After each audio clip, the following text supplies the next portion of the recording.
Welcome to Hard Talk. I'm Stephen Sacker. How grave is the risk of Pakistan spiralling into political and security chaos? Terror attacks continue to impose a heavy toll, whilst the nation braces for a potentially destabilising election season. And at the heart of the political turbulence, my guest today, former Prime Minister Imran Khan, currently facing close to 200 charges which threaten his PTI party's ability to mount an electoral challenge. Has Pakistan's populist political star been outmanoeuvred by the generals who once backed him?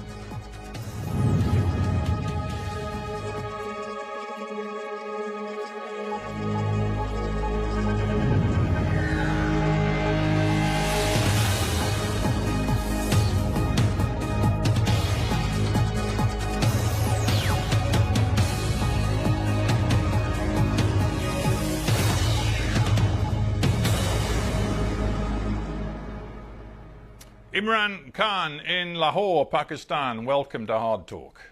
From the outside, Mr. Khan, it looks as though a legal noose is tightening around your neck. Does it feel that way to you? Yes, Stephen, it's been like that for a while, ever since I was out of power 14 months, 15 months ago. What was hoped by the establishment which removed me, what they hoped was that the party would just fizzle away. And normally it happens when you're out of power for quite a while.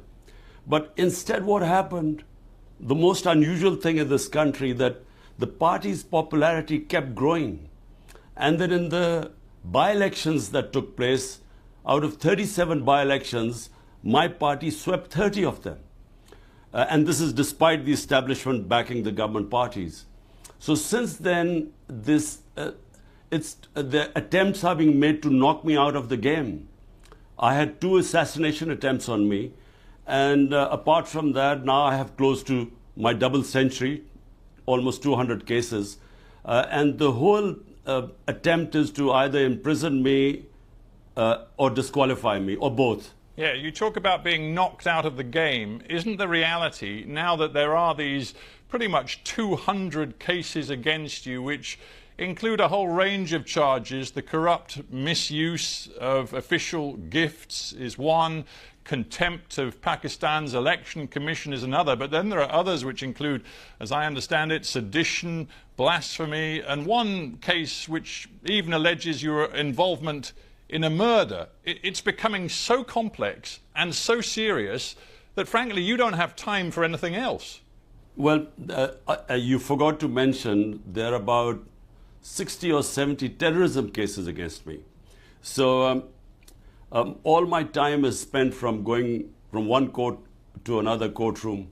I have made, in 2 months, over 350 court appearances. And my legal team is busy fending off one case after the other. But the thing is, nothing sticks, because these are frivolous, bogus cases. And what now they are planning to do is to have military courts. And this is right now in the Supreme Court, whether the courts will allow military courts or not. And the objective of the military court is that there I certainly will be sentenced. Mm. Your contention, I guess, is that you're guilty of absolutely nothing. Is that it? Absolutely nothing. Look, Stephen, someone till the age of 70 never had one criminal case against him. In the last few months, how can you have 200 criminal cases? And here's someone who this country knows for 50 years. You know, I'm not someone who this country doesn't know, not just as a cricketer, as someone who has done the biggest charitable projects in our history, who people give more money than anyone in our history, so who trust them, who trust with their money. So people don't believe this. And as a result, according to the opinion polls, rather than the popularity going down, it is just going further up. I'm sure you're familiar with the notion of karma and the phrase, what goes around comes around.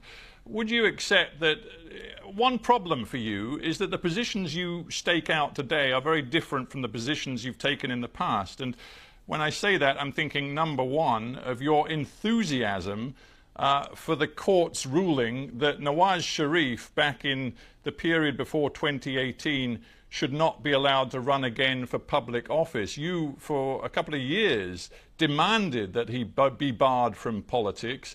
In the end, he was. You said the courts had every right to bar a senior politician from running for office. The courts may well be about to bar you from running for office in the forthcoming election. So it's going to be difficult for you to argue the courts have no right to do that. There's a word, or two words, moral equivalence. It's when you equate two completely unrelated incidences and combine them and sort of draw an analogy. Look, Nawaz Sharif, how did he get caught? It was in Panama Papers, that expose that took place, where it was discovered that he had 4 luxury flats in London, which he had not declared and were in his daughter's name. There was 1.5 years in court. There was a joint investigating committee which asked him to provide where did he get the money to buy these 4 flats. When he couldn't, that's when he was disqualified. It cannot be compared with me, where out of almost 200, there are only 2 corruption cases, and both I'm fighting, and I'm telling you that both the cases, they will never find anything because there was no corruption. You can't compare him 4 luxury flat worth millions of dollars in London. He gets convicted, he gets to serve a sentence, to compare to what is going on right now. Would you accept that you've made several grave errors in the recent past? Perhaps one of your most serious errors was fomenting an atmosphere after you were ousted from power last year, an atmosphere in which you encouraged hostility toward the military. And when you were arrested in May of this year, your supporters immediately took to the streets in violent protest, which included violence directed against military targets, including the house of one senior general. They were your people responding to your rhetoric. Well, Stephen, let me just answer this one by one. Number one, in my 27 years in politics, never have I told anyone ever to be violent. All our protests have been within the Constitution, peaceful protest, which is allowed when we feel any injustice, it is a right to have a protest. And that's what we've done. We did the longest ever protest of 126 days, and not one act of violence ever took place. There were peaceful protests. We used to protest and go back. So first, let me make it clear, and this is what the courts have discovered. When they tried to accuse us, when the government accused us of attacking army buildings, the courts, two judgments now have cleared us that none of us were involved in any of violence. We believe that there should be independent investigation into just four places where the violence took place. But hang on, did you not think for a moment, knowing Pakistan as you do, the polarized feelings amongst your people, did you not think for a moment it was irresponsible of you in the months running up to May 9th of this year to be accusing the military of essentially running a puppet government, of launching a coup d'etat, of taking over Pakistan and completely undermining its democracy? Did you not for a moment think that that might lead to trouble? So, Stephen, what you're saying is that I should not tell what was the truth? Everyone in Pakistan knows what happened. The defense minister, the current sitting defense minister, who's now, who was in the opposition, he has given a public statement that way back in 2020, we were 6 months down the line in our government. He said that the army chief told him categorically that he wanted to get rid of my government. And had it not been for 2 years of COVID-19, which is why he held back, that's the only reason he didn't remove our government. Now, this is from the current defense minister. So no one in this country is in any doubt that it was the ex-army chief who removed my government. In fact, he has bragged. He said he thought Imran Khan was dangerous for Pakistan. That's why he removed me. So this is just a fact. Well, no one. I talked about karma. Yeah, I talked about karma before. The truth is, you rode the tiger of military support for their political candidate. You rode that tiger yourself in 2018. You were close to the military. You remained close to the intelligence services and the military in your early years in power. And it was only when you fell out with the military that you decided you wanted no military meddling in politics. Again, it's hypocrisy. One of the army spokespeople said, well, Imran Khan is the biggest hypocrite. So, Stephen, I need to correct you again. My party is the only party that was not created by military dictators. People's Party, Ayub Khan, the first dictator, Zulfikar Ali Bhutto was his minister for 8 years before he left his government and then created the party.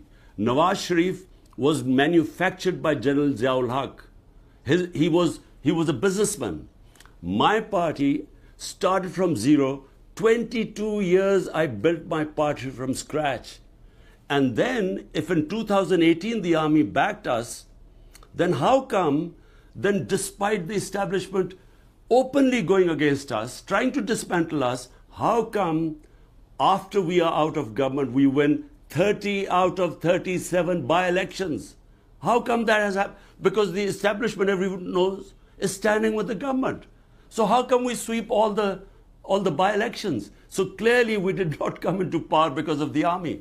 Where you're right, the army did not oppose me in 2018. That's where you're right. But in 2013, the military establishment backed Nawaz Sharif, brought him into power. That's why we did this protest for 126 days, because we wanted the audit of the elections, because we knew the elections were rigged. But when in 18 we came into power, we asked the opposite.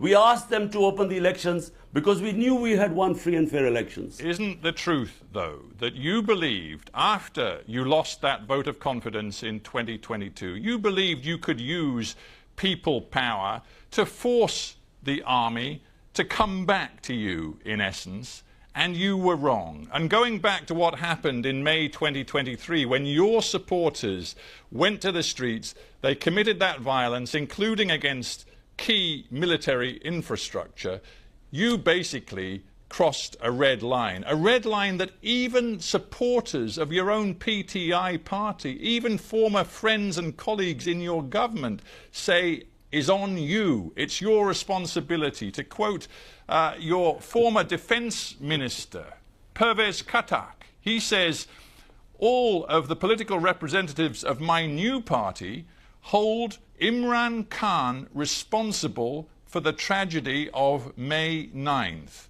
He said Imran Khan's anti-state agenda has been rejected by the masses and his own party's former leadership. Now, Stephen, let me answer this question, because it's very important. What happened on the 9th of May? On the 9th of May, I'm sitting in the precincts of the Islamabad High Court. I'm on bail of these many cases, so there was no case on me. I get attacked by the commandos, not by police, by commandos. There are visuals which have gone all over the world. I was attacked. My guards were beaten up, and I was abducted from there, confirmed by the Supreme Court, unlawful and unconstitutional. So what did you think the supporters would do?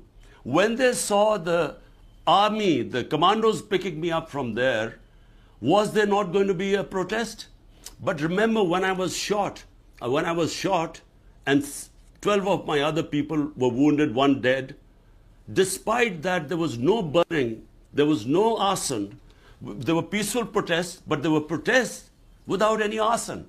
So how come, this is the big question, when they see me being dragged like the head of the biggest party, abducted, there was going to be a reaction. Now, point is, were we involved in the arson? Arson only took place in 4 buildings. Okay. They put 10,000 of our workers in jail. Now, Stephen, you've got to listen to this. This is very important. This was all pre-planned. The way the police could have picked me up. Why did they need commandos to pick me up and beat everyone up? Because they wanted a reaction.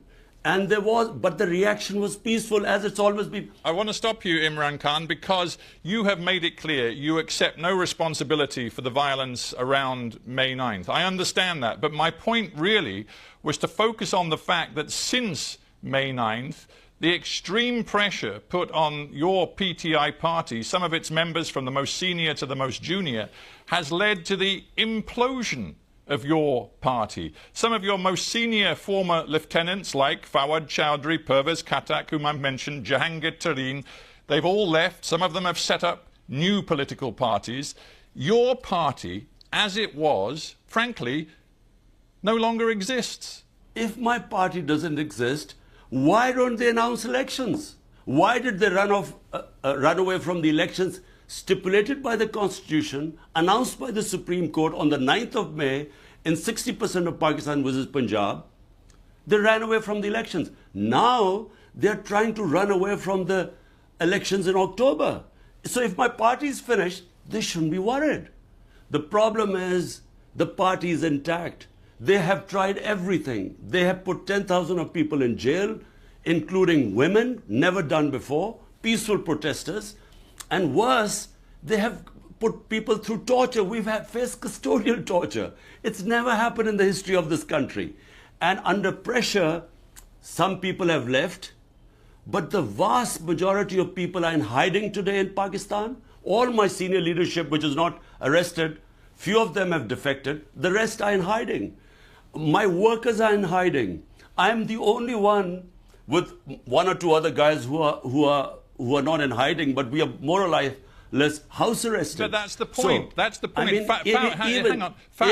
We don't have much time. Let's go on. keep some brief questions and answers. Fawad Chowdhury, who we've had on this show, who was very loyal to you, but now has quit politics, saying he can't work with you anymore. He said the other day, you, Imran Khan, have to find a way to build bridges to the mainstream politicians, and he even mentioned Nawaz Sharif. He said the country is on the brink of a terrible crisis, and it's incumbent upon you to put your own interests aside and reach out to Nawaz Sharif and others. Are you prepared to do that? The fact that the country is on the brink of a major disaster is true. We really are heading what I feel are the dark ages, because we basically have an undeclared martial law in Pakistan. I mean, the country evolved towards a democratic process over last 20 years, and suddenly there's no media which is free, and the judiciary, they're trying to control that. So we are heading in the dark ages. But what is the answer? Is the answer to shake hands with people who've been robbing this country for 30 years? I came into politics because the 2 families had destroyed our country economically. I came in because I wanted to bring the powerful under the rule of law, which is why my party was called Movement for Justice, Rule of Law. And now, am I supposed to join the same people who are responsible for destroying the rule of law in this country, who are above law, so that I again, what for? To come into power? I'd rather not come into power. I'd rather stay in the opposition. But let's stick What's with the this point idea? of coming into power if you can't bring justice here? Right, but let's stick with the idea that Pakistan faces a catastrophic future if political instability feeds into security instability, and we see that the suicide bombings, the terror continues, particularly aimed at political parties right now. And also we see a potential economic catastrophe with an IMF bailout which just stopped the country defaulting, but which nonetheless leaves Pakistan in a parlous position. Your country can't afford the political chaos that will come if you try to run in the forthcoming election. It just can't afford it. Stephen, look, the only solution to Pakistan, and any sensible person in this country will confirm this, the only solution, there is no other solution, free and fair elections. That's the only way we will get out of this mess. What is happening is that in order to keep me out, they are dismantling our democracy. And what you're seeing in the rise in terrorism, the whole province of KP, Pakhtunkhwa, which is on the border of Afghanistan, why was there no terrorism when we were in power for 3.5 years? Why is it suddenly the terrorism is going up? Because they are no longer represented. The government in Pakhtunkhwa, where the terrorism has started, and in Balochistan, there has been a caretaker government which is not representative of Pakistan, doesn't belong to the people, and that's going there for 8 months. It's illegal. It's unconstitutional. So the answer is free and fair elections. Let the people select their own representatives and then let them sort out the problems of Pakistan. We as a representative government had brought down terrorism in Pakistan. You, right now, are sitting in Lahore. Every time you try to leave your home, you have to negotiate all of the armed guards and the security that surrounds you. Pretty much your only journeys right now are to the courthouse. You know that you survived an assassination attempt last November, but you've said you expect another one to come. I believe your own children have told you that you ought to get out of politics for your own safety. Why will you not heed that advice? Because it may be the only way to calm tensions in your country. Stephen, what you're saying is that we should accept slavery and not have freedom. Democracy means freedom. So what you're basically telling me is that in order to accept this fascist government, which is destroying our civil liberties by the day, they're about to pass a bill, just so that you know what we are facing right now. They're passing a bill which is called Prevention of Extreme Violence. The intelligence agencies can break into anyone's house without an arrest warrant. They can pick anyone up. They can try people in military courts without access to justice. This is what we are facing now.